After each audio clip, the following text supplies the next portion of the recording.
What's up, you guys? So I ain't even gonna lie. I gotta redo this video. I just sat here and done it, and I talked for like 24 fucking minutes. And I'm gonna try and keep this as short as possible. So, if you're here from Jessie's video, I just wanted to, one, thank her, because she did not have to do that. She did not have to take my pictures and tell a little bit of my story. I thank you, Jessie, tremendously.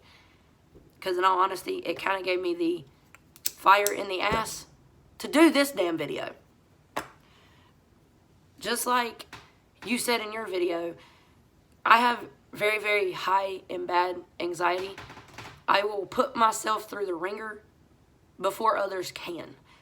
And I really got to stop doing that. But, yeah. So this video is just going to be talking about my recovery. My active addiction, I'm going to do in another video, because that one might be just a little bit longer.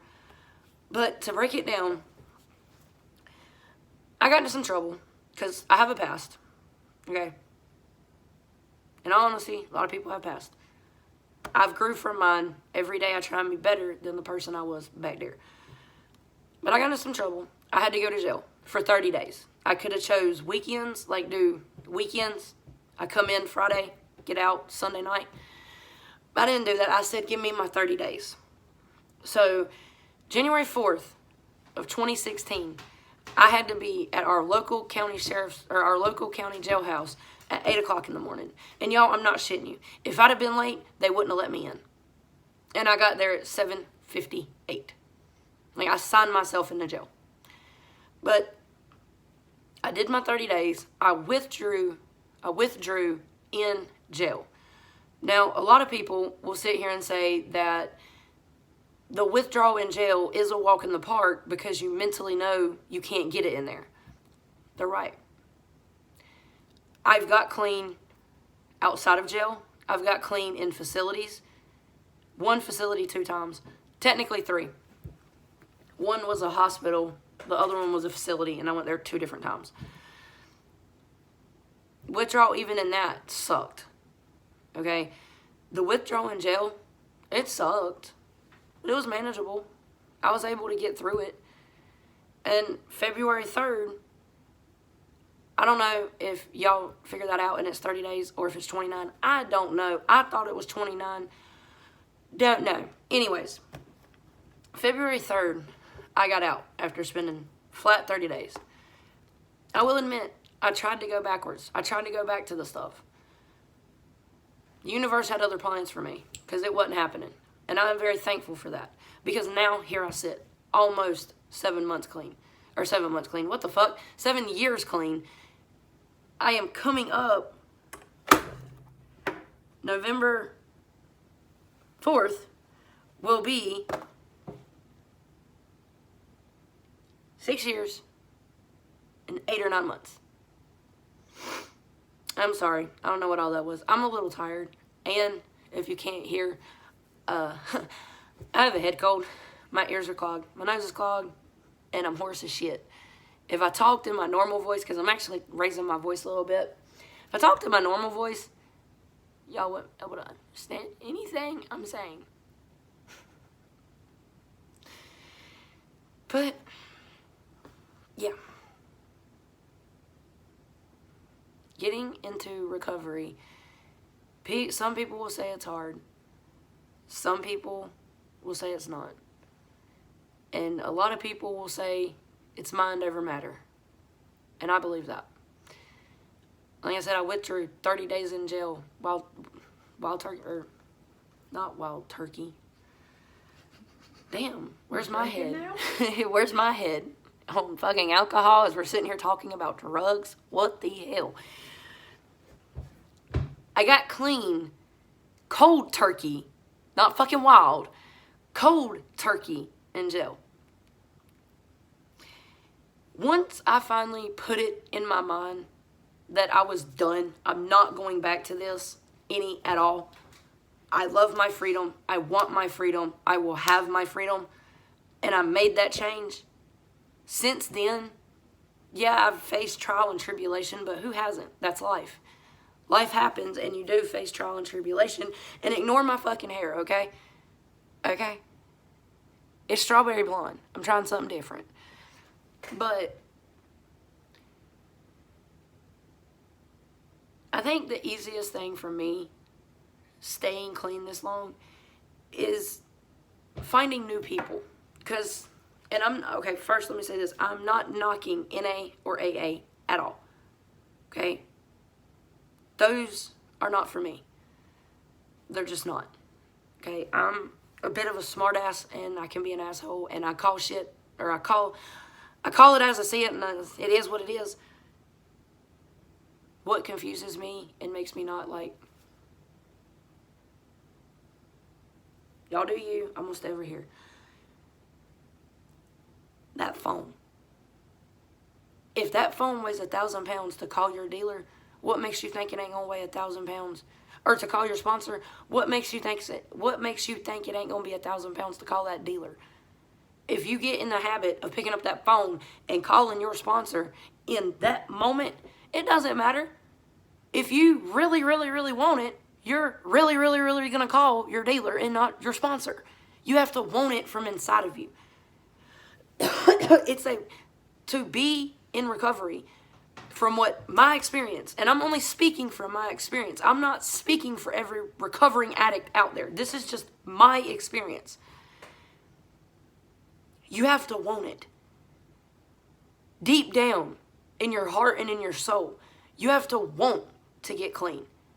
You have to find that willpower in you to say, no, I want to change. Only you can do that.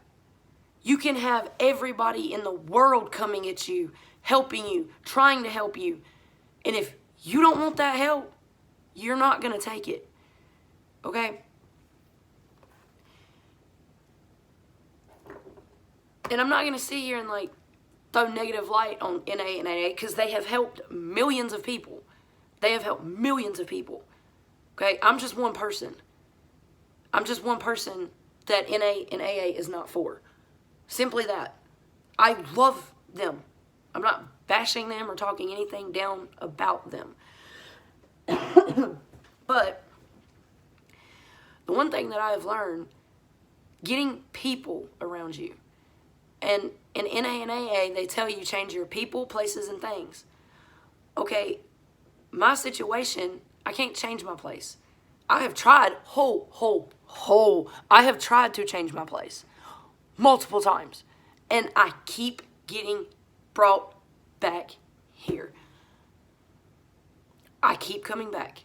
It's on my fucking license. I'm not explaining to y'all how a North Kakalaki driver's license is, but the technical first 3 digits of my fucking license is the fucking area code for here. I see the area code for here everywhere. So I'm stuck here. So I can't really change my places, but I can change my people and I can change my things. When I got clean, and to be 100% honest, I really didn't want to say this, but it's just the truth. Right after I got clean is when I found Upchurch. And I'm not tagging him in this video because I don't care if he sees it or not. But I found some of his Vine videos circulating on YouTube. And they had me dying. I was pissing myself. I was laughing so hard. And mind you, this is right when I got clean. Right after I got out of jail. I was laughing so hard at his ass. I was pissing myself. Literally. I'm not joking. Then I found his music. And I was like, wait a minute. This guy is really talented. And I just followed in with Creek Squad ever since. But I will say, one video that I seen of his, he was talking about how addiction is not a disease. A disease is like cancer. That video from way back in the day. I agree with him. I half agree with him. And here's why I say half. the life that I was supposed to live, I did graduate high school. This is all before I got on drugs. I graduated high school. I was an athlete in high school. I wasn't one of the popular kids, but I was friendly to everybody. And if you would ask anybody that knew me, I was a volunteer firefighter. That should tell you something. I was a volunteer firefighter. In the seniors, I don't know if they do them anymore. Back when I graduated, we did senior superlatives. In the senior superlative, I was the best community citizen because I was a firefighter. And I was always there for everyone. Well, I graduated. That's when I found drugs. I didn't come from a stereotypic drug home. I did not. Drugs was not in the cards for me. But then I did let something get to me. And to be honest, I saw someone I wanted to save. And that saying, I hate it now. Well, you can't beat them, join them. And now here I sit. I say it's me being young and dumb. That's what I chalked it up to. And it costed me damn near 10 years of my life. But now here I sit. But exactly, I chose to do it. I'm the one that picked up that needle. I'm the one that asked for that drug. I'm the one that made it to where I could have that drug. I'm also the one that chose to get clean. I'm not saying addiction is not a disease, but I'm saying it's a choice that leads to a disease and leads to other diseases as well, like Hep C. That's very common in junkie world, which, by the way, I did get, and now I am Hep C negative. I do not have Hep C anymore because I got clean, and I was clean for over a year, and there was a doctor, I am not saying this doctor's name, there was a doctor in a city right up from us, about 40 minutes up from us, who out of the kindness of his heart and going off my good word, or his good faith in my word, that I would not relapse, he paid 3 months prescription of this medication for me. And I didn't go back. I didn't. If y'all would like to look up this medication, you can. It's called Epiclut. I run words together. I can't talk half the time. Y'all will get used to this. I'm sorry. It's kind of comical too. But it's called Epiclusa. I think that's how you say it. Yeah, I'm Hep C fucking negative now. Like, I didn't even think that was possible. Because everything I was told, once you get Hep C, it's in you for life. I could be a Hep C carrier now, but nobody can get infected by me. And this has been told by my doctors. Thank you very much. But no one can get infected now. No one. But I made the choice. I made the choice to pick it up, and I made the choice to put it down. And since I made the choice to put it down, I have gained, in technicality, a whole new life. I've got 2 cars. I've got family members back that I did not have. And we're closer now than we were back then. I've got a wife. I've got kids. Like, I have a lot of things that I did not have. I have a lot of blessings that I did not have before. And back before I got with my wife and her kids came along, I was only fighting for myself. I was only fighting my battle every day for myself and my freedom. Then here comes my wife and her kids. Now I have a whole new fight ahead of me. Well, not a whole new one. I'm not only fighting for myself, I'm fighting for my kids. I don't want my kids to see me that way. And I also know if I was to make that dumbass decision to go backwards, not only am I going to have Jessie B coming after me, I'm going to have my wife coming after me, and my wife is a tricky one. She a tricky one. But she's also going to take the kids. Because we made that agreement. When we first got together and was talking about seriously being together, we made the agreement that if I was to relapse, She was taking the kids until I was better. I don't want that to happen. Fuck no. I love my kids. I want my kids here. They help me fight this battle every day. But the one thing that I can say, if you want to get clean, just reach out to somebody. That's all you got to do. Make that choice to reach out. If you really want it deep down inside your heart and soul, if you really want to change your life and get clean, you can. It is possible. It is 100% possible. Just reach out and ask. Don't be scared to ask. Because if anybody messaged me and told me that they wanted to get clean, that they saw a video of mine and it helped them and it inspired them to get clean and want to stay clean and asked me if I could help them, yeah, damn Skippy, I'm going to fucking help them. Because the way I see it, all of us in recovery, we don't need to fight. Because they tell you to have a higher power, right? When you get a room full of recovering addicts, that right there is a higher power. When you get, like right now, me and my wife are sitting here, and I'm not going to tell her story because that is her story to tell, but she is a recovering addict as well. And no, we did not get together getting clean.